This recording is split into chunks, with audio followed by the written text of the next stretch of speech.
lot. But Ben Baby joining us from Bengals practice. Ben, what's the locker room saying about Burrow's comeback?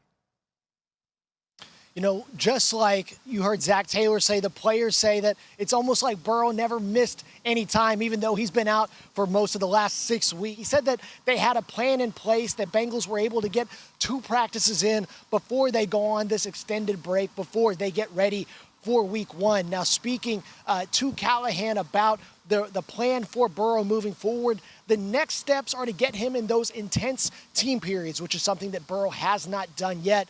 The Bengals are being cautious about who is around him, having players react to him. They don't want to have him something drastic occur as he's kind of taking steady steps back from that calf injury. And speaking to the mobility for Burrow, I asked Zach Taylor about that, and he said that the training staff and the strength staff led by Joey Bozay, Matt Summers, and Nick Cosgray have kept that mobility in mind and what he's able to do as they work him in and get him ready for that season opener on week 1. Yeah, it's really interesting, Ben. Thanks so much for joining us here. Because, Mina, I think that's kind of what we're all looking at. How well can he actually move? And how concerning along those lines is the calf injury for you?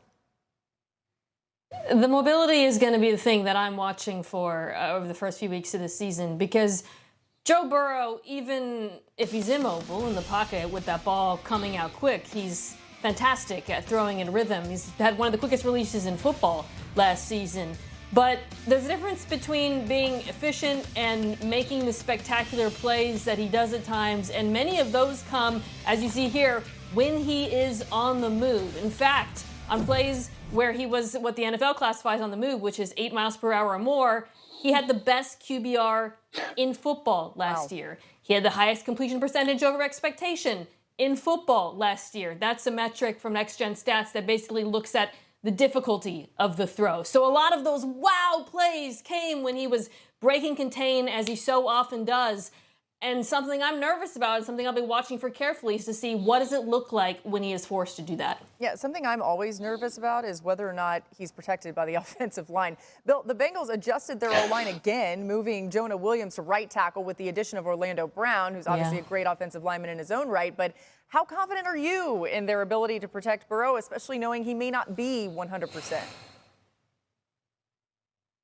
I'm a little nervous, especially in this first game of the season where, as you mentioned, Orlando Brown is taking his first snaps for the Bengals at left tackle. Jonah Williams is now moving to the right side. He struggled a bit at left tackle last season, still a good player, but moving from the left side to the right side is tough, and there's going to be an adjustment period for the Bengals as they deal with that. So you have Joe Burrow, maybe if he's a little less mobile, you'd love to see him playing the Cardinals or somebody in week 1. Instead, they're playing the Browns, who have a devastating pass rush on paper with Myles Garrett. I don't need any introduction there. Za'Darius Smith is over here. Dalvin Tomlinson is joined on the interior. And Jim Schwartz, who Mina talked about in the last segment, is so good at using fronts and using shifts to get his defensive linemen one-on-one matchups against the worst pass blockers on the other team. So if one of those tackles struggles early on, if the interior of the line struggles, don't be surprised to see Myles Garrett lining up against those guys over and over again against a limited Joe Burrow.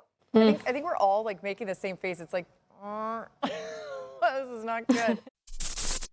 Thank you for watching ESPN on YouTube. For live streaming sports and premium content, subscribe to ESPN+.